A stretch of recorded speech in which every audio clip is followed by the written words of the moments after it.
नमस्कार बच्चों, आज का हमारा पाठ है लक्ष्मण मूर्छा और राम का विलाप, जो रामचरितमानस के लंका कांड से लिया गया है और इसके कवि तुलसीदास जी हैं। तुलसीदास जी का जन्म सन 1532 में उत्तर प्रदेश के बांदा जिले के राजापुर गांव में हुआ था। इनकी प्रमुख रचनाएं हैं रामचरितमानस, विनय पत्रिका, गीतावली, कृष्ण गीतावली, दोहावली, कवितावली एवं रामज्ञा प्रश्न। और तुलसीदास जी की मृत्यु सन 1623 में काशी में हुई थी। तुलसीदास द्वारा रचित लक्ष्मण मूर्छा और राम का विलाप रामचरितमानस के लंका कांड से लिया गया है। यह लक्ष्मण के शक्ति बाण लगने का प्रसंग कवि की मार्मिक स्थलों की पहचान का एक श्रेष्ठ नमूना है, एक उदाहरण है। जब राम और रावण के बीच युद्ध हुआ था तो युद्ध के समय लक्ष्मण मेघनाद की शक्ति से मूर्छित हो जाते हैं। यहाँ कवि ने इसी प्रसंग का वर्णन किया है। और हनुमान जी लक्ष्मण के लिए संजीवनी बूटी लेने के लिए जाते हैं तो उन्हें आने में देर हो जाती है। देरी के कारण राम अपने छोटे भाई लक्ष्मण के जीवन के लिए चिंतित हो उठते हैं। भाई के शोक में विचलित राम का विलाप धीरे धीरे प्रलाप में बदल जाता है, जिसमें लक्ष्मण के प्रति राम के अंतर में छिपे अर्थात हृदय में छिपे प्रेम के कई कोण सहसा अनावृत हो जाते हैं। अर्थात श्री राम का लक्ष्मण के प्रति जो प्रेम है वह उसे व्यक्त कर देते हैं और कहते हैं, जैसे पंखों के बिना पक्षी, मणि के बिना सर्प और सूंड के बिना हाथी की स्थिति होती है, वैसी ही स्थिति तुम्हारे बिना मेरी है। यह प्रसंग ईश्वरीय राम का पूरी तरह से मानवीकरण कर देता है और इस प्रसंग से पता चलता है कि जो श्री राम ईश्वर के अवतार हैं, जो मर्यादा पुरुषोत्तम राम हैं, वह एक साधारण मनुष्य की भांति विलाप कर रहे हैं, रो रहे हैं, जिससे पाठक का काव्य मर्म से सीधे जुड़ाव हो जाता है और वह भक्त तुलसी के भीतर से कवि तुलसी के उभर आने और पूरे प्रसंग पर उसके छा जाने की अनुभूति करता है, जिससे पाठक को पता चलता है कि तुलसीदास जी श्री राम के भक्त तो थे ही, साथ में एक अच्छे कवि भी थे। इस घने शोक परिवेश में हनुमान का संजीवनी लेकर आना कवि को करुण रस के बीच वीर रस के उदय के रूप में दिखता है। और इस दुख के वातावरण में जब हनुमान जी संजीवनी बूटी लेकर आ जाते हैं तो ऐसा लगता है जैसे करुण रस के बीच वीर रस ने प्रवेश कर लिया हो। यह उपमा अद्भुत है और काव्यगत करुणा प्रसंग को जीवन के मंगल विकास की ओर ले जाती है। तुलसीदास जी ने लक्ष्मण मूर्छा और राम का विलाप में उस समय का वर्णन किया है जब राम और रावण के बीच युद्ध हुआ था। तो युद्ध के समय लक्ष्मण मेघनाद की शक्ति लगने से मूर्छित हो गए थे और श्री राम जी लक्ष्मण को देखकर साधारण मनुष्य की तरह विलाप कर रहे थे। इसलिए लक्ष्मण के प्राण बचाने के लिए हनुमान जी संजीवनी बूटी लेने गए थे। जब हनुमान जी संजीवनी बूटी ला रहे थे तो भरत ने उन्हें राक्षस समझकर तीर मार दिया था, जिससे वह मूर्छित हो गए थे। परंतु जब भरत को वास्तविकता का पता चला कि यह तो श्री राम के दूत हनुमान हैं और लक्ष्मण के लिए संजीवनी बूटी लेकर जा रहे हैं, तो भरत जी ने उन्हें अपने बाण पर बैठाकर श्री राम जी के पास जाने के लिए कहा। भरत के मन में श्री राम के प्रति ऐसा प्रेम देखकर हनुमान जी भरत से कहते हैं, तव प्रताप उर राखी प्रभु, जहऊँ नाथ तुरंत। तब तुम्हारा या आपका प्रताप यश उर हृदय राखी रखकर जहऊँ जाऊँगा नाथ स्वामी तुरंत शीघ्र। अस कही आयसु पाई पद बंदी चलेऊ हनुमंत। अस इस तरह आयसु आज्ञा, पाई पाकर, पद पैर, बंदी वंदना करके। भरत बाहुबलशील गुण प्रभु पद प्रीति अपार। बाहुभुजा शील सद्व्यवहार, अच्छा व्यवहार, गुण गुणों पद चरण प्रीति प्रेम अपार अत्यधिक प्रेम। मन महु जात सराहत पुनि पुनि पवन कुमार। मन महु मन में, सराहत प्रशंसा करते हुए, पुनि पुनि बार बार, और पवन कुमार हनुमान। हनुमान जी पवन के पुत्र थे, इसलिए इन्हें पवन सुत, पवन पुत्र और पवन कुमार आदि भी कहा जाता है। तो हनुमान जी भरत से कह रहे हैं कि हे नाथ, हे प्रभु, मैं आपका प्रताप हृदय में रखकर, अर्थात यह बात अपने मन में धारण करके मैं आपके वाहन पर बैठकर तुरंत चला जाऊंगा। ऐसा कहकर भरत जी के चरणों की वंदना करके और उनसे आज्ञा लेकर हनुमान लंका की ओर चल पड़ते हैं। और हनुमान जी भरत के बाहुबल, उनके सुकोमल व्यवहार अर्थात अच्छे व्यवहार और उनके अनेक गुणों तथा राम के चरणों में अपार प्रेम देखकर उनकी मन ही मन बार बार सराहना करते हुए, प्रशंसा करते हुए जाते हैं।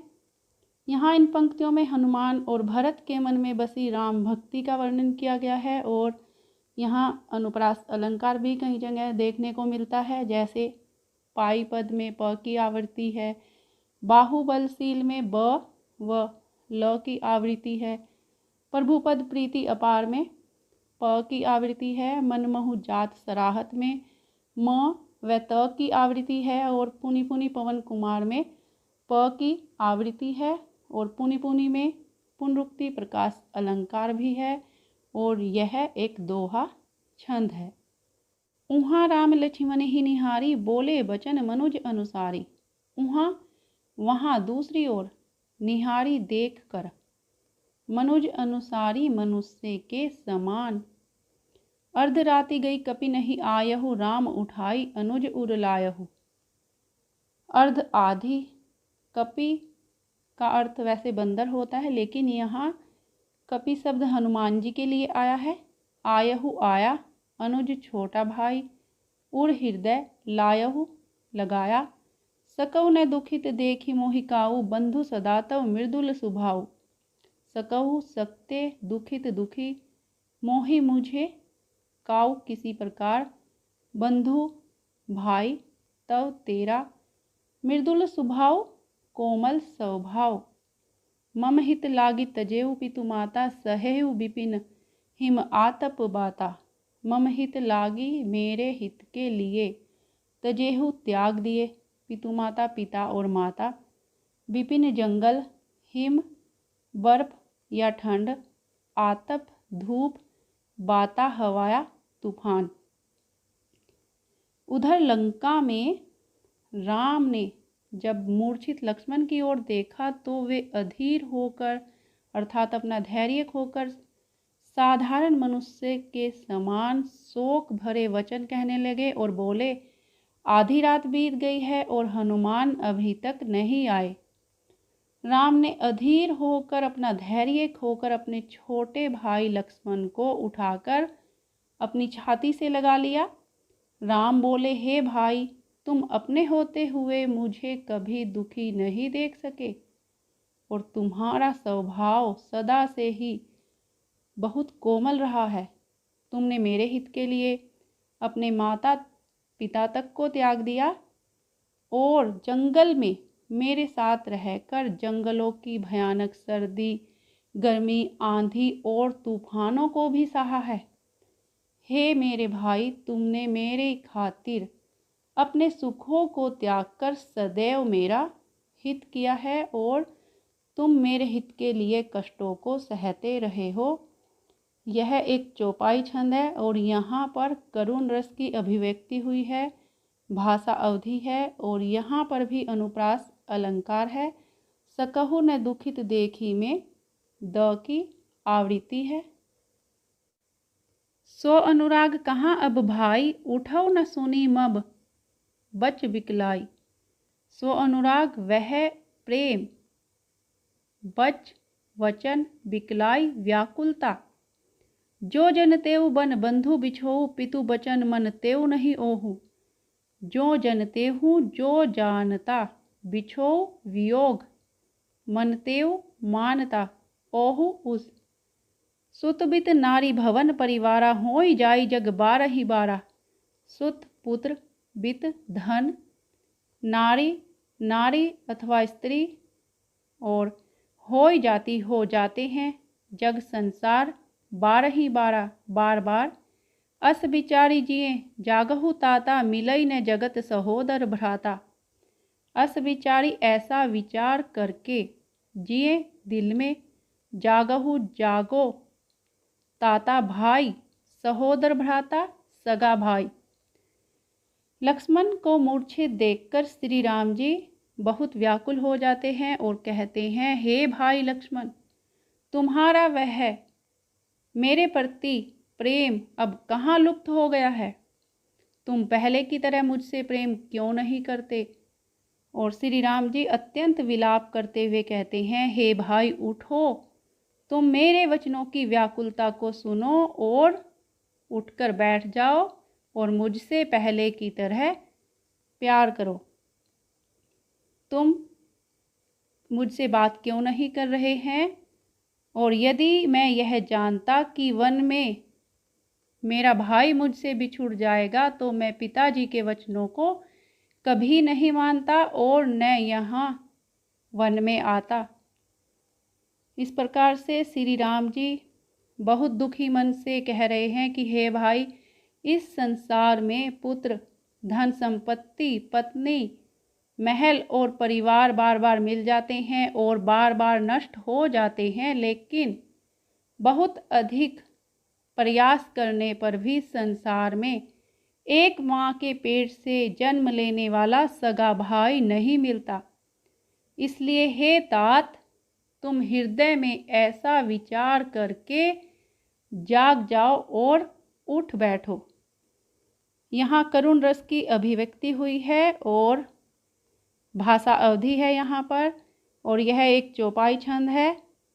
यहाँ भी अनुप्रास अलंकार है, जैसे बच बिकलाई में ब की आवृत्ति है। जो जन तेहु बन बंधु बिछोऊ में ज और ब की आवृत्ति है। सुत बित में त की आवृत्ति है और 12 में ब की आवृत्ति है। जथा पंख बिनु पग अति दीना, मणि बुनु फनी करिबर करहीना।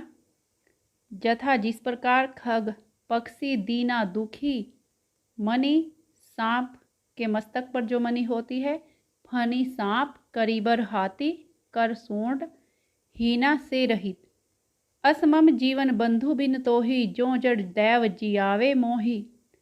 असमम ऐसा मेरा, बंधु भाई, तो ही तेरे, जो यदि जड़ कठोर दैव भाग्य या किस्मत, जियावे जीवित रखे, मोही मुझे।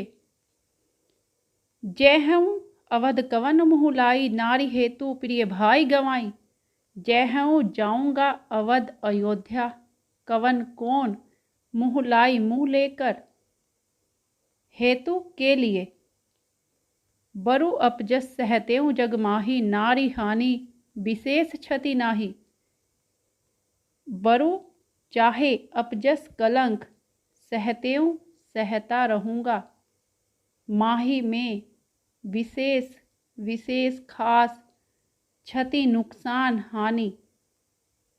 यहाँ श्री राम लक्ष्मण से कह रहे हैं कि हे मेरे भाई लक्ष्मण, जिस प्रकार से पक्षी पंखों के बिना दीनहीन हो जाता है और मणि के बिना सांप और सूंड के बिना हाथी की दुर्दशा होती है, यदि भाग्य ने, किस्मत ने मुझे जीवित रखा तो मेरे जीवन की दशा भी ऐसी ही हो जाएगी। हे मेरे प्रिय भाई, मैं अयोध्या में कौन सा मुँह लेकर जाऊंगा?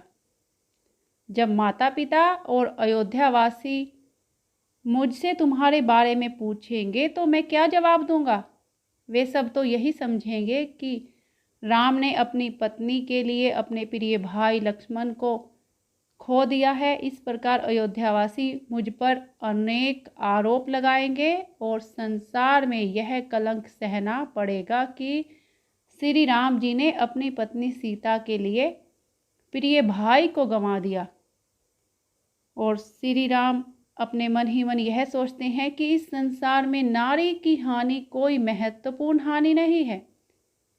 मैंने सीता को गंवा दिया था, यह मेरे लिए कोई विशेष हानि नहीं थी, लेकिन प्रिय भाई के खोने की जो हानि है वह मेरे लिए अपयश सहने के समान है।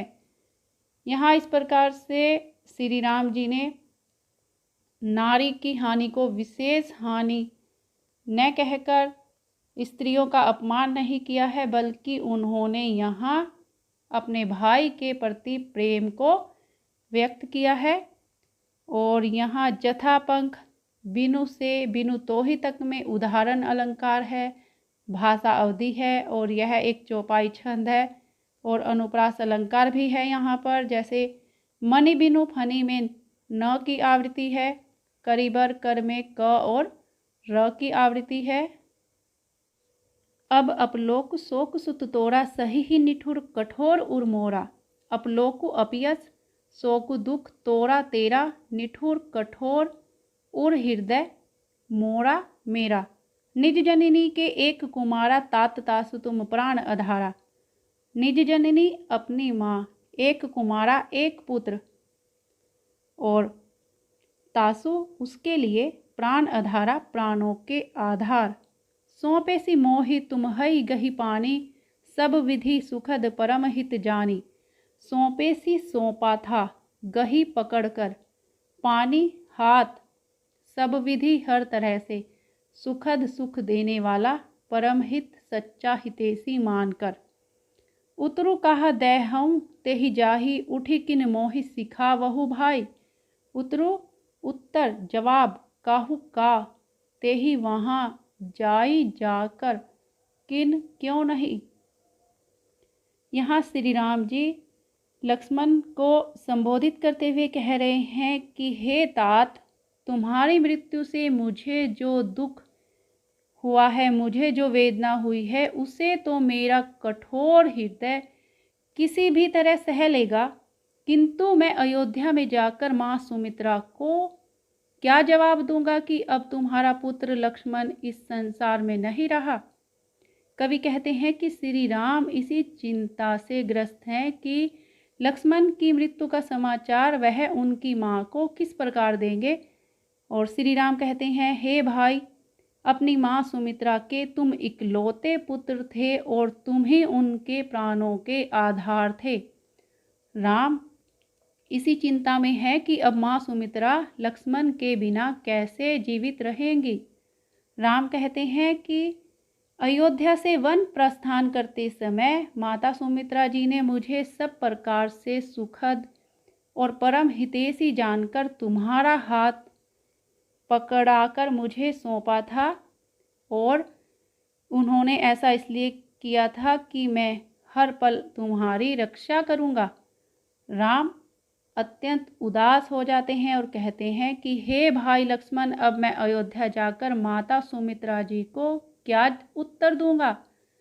तुम स्वयं उठकर मुझे कुछ सिखाओ, मुझे कुछ बताओ। तुम्हारी माता जी के प्रश्नों का क्या उत्तर दूंगा जब वे पूछेंगी कि मेरा पुत्र लक्ष्मण कहाँ है, जिसको मैंने तुम्हारे हाथों सौंपा था। यह एक चौपाई छंद है और भाषा अवधि है। यहाँ पर भी अनुप्रास अलंकार भी यहाँ है, जैसे शोकसुत में स की आवृत्ति है, सही ही निठुर कठोर उर मोरा में र की आवृत्ति है, निज जननी के एक कुमारा में ज न और क की आवृत्ति है, और तात तासु तुम्ह में त की आवृत्ति है। बहुविधि सोचत सोच विमोचन, सर्वत सलील राजीव दल्लोचन। बहुविधि अनेक प्रकार से, सोच विमोचन शोक से मुक्ति देने वाले राम, सर्वत बहता है, सलील जल जो आंसुओं के रूप में बह रहा है, राजीव दल्लोचन कमल के समान खिले हुए नेत्र, उमा एक अखंड रघुराई, नरगति भगत कृपाल देखाई। उमा पार्वती एक अद्वितीय अखंड वियोग से रहित रघुराई रघुकुल के राजा राम, गति दशा कृपाल कृपालु, प्रभु प्रलाप सुनि कान बिकल भये बानर निकर, आई गयऊ हनुमान जिमि करुणामय वीर रस।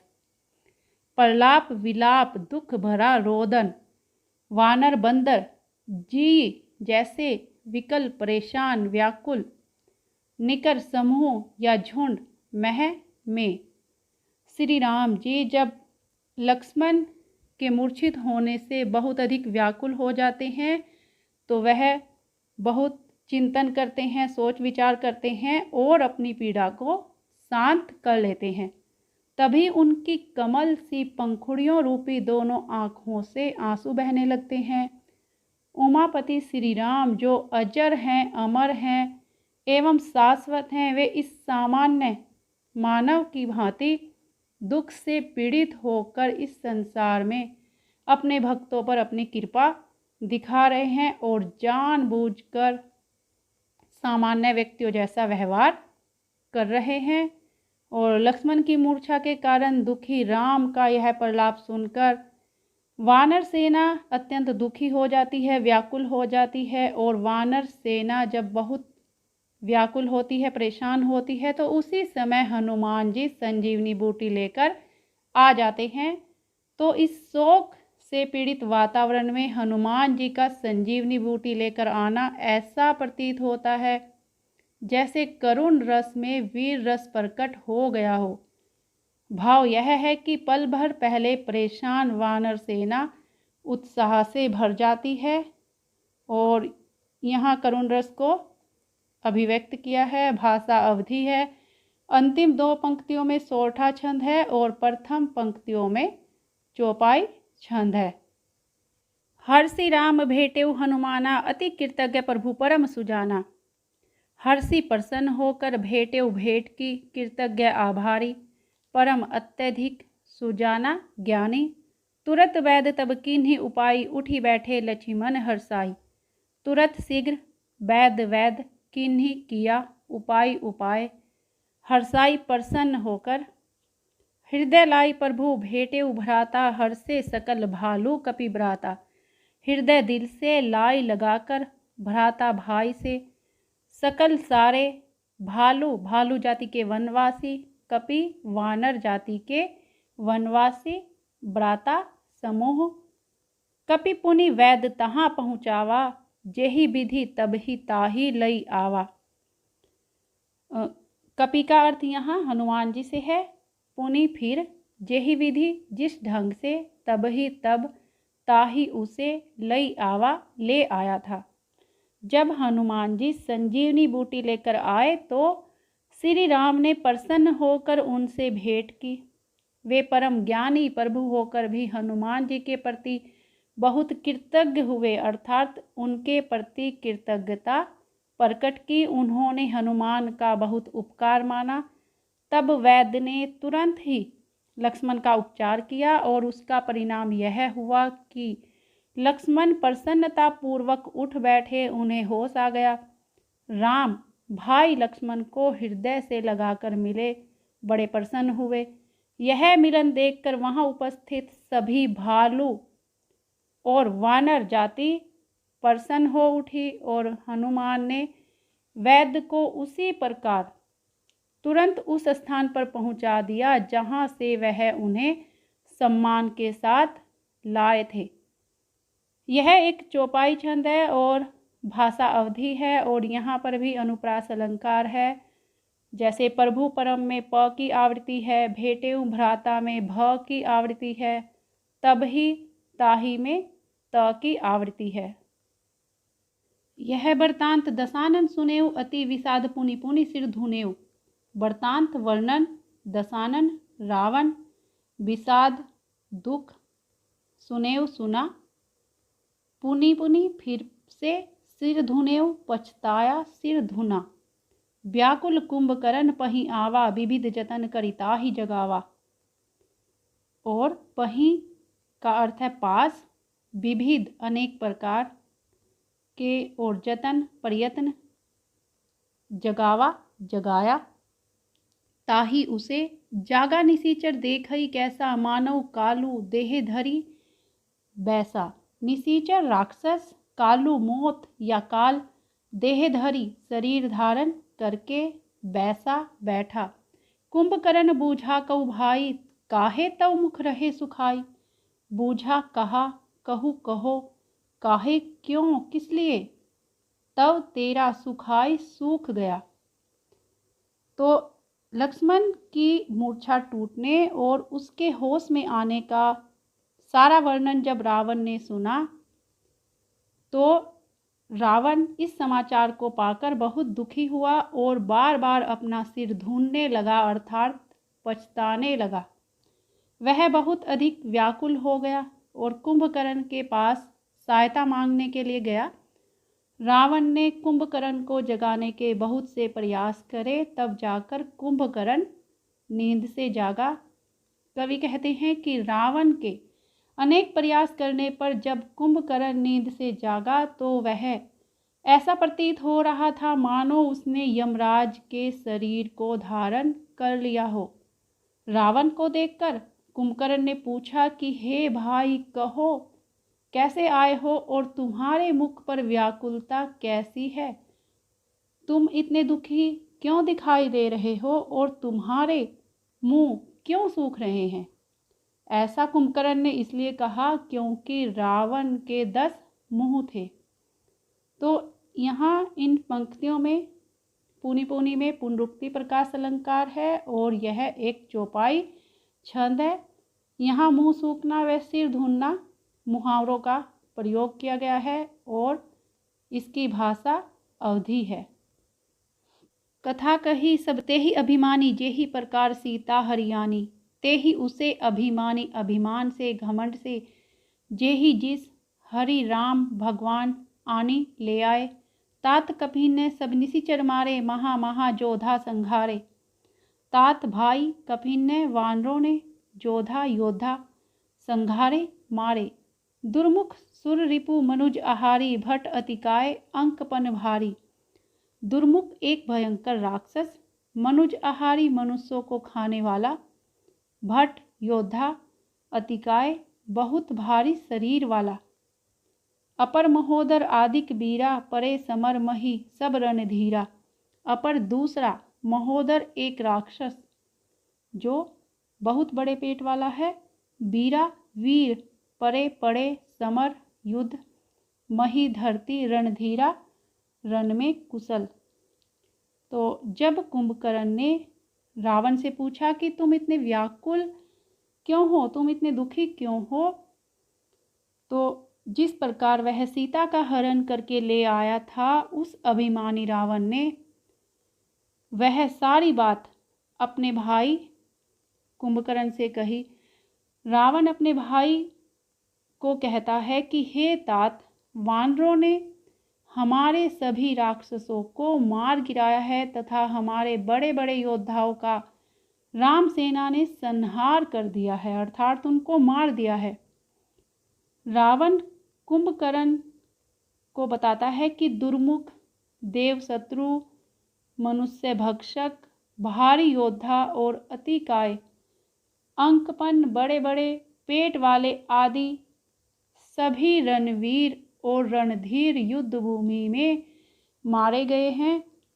यह एक चौपाई छंद है और यहाँ महा महा में पुनरुक्ति प्रकाश अलंकार है, भाषा अवधि है, अनुप्रास अलंकार भी है यहाँ पर। जैसे कथा कही में क की आवृत्ति है और निशिचर मारे अपर महोदर परे समर में र की आवृत्ति है।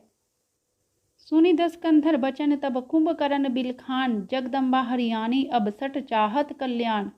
दसकंधर रावण बिलखान बिलक कर दुखी होकर, जगदम्बा सीता जगत की माता, हरि हर कर उठाकर, आनी लाकर, सट दुष्ट। जब कुंभकर्ण को रावण ने सीता को हरने की कथा सुनाई तो रावण के ये कुवचन सुनकर कुंभकर्ण बहुत दुखी हुए और कहने लगे, अरे दुष्ट, तू तो जगत जननी सीता का अपहरण करके भी मुझसे अपना कल्याण चाहता है। अब इस संसार में तेरा कोई भी कल्याण नहीं कर सकता, तेरी मृत्यु निश्चित है। तो यहाँ कुंभकर्ण की व्याकुलता का वर्णन किया गया है और कुंभकर्ण बिलखान में अनुप्रास अलंकार है, यहाँ न की आवृत्ति है और यह एक दोहा छंद है।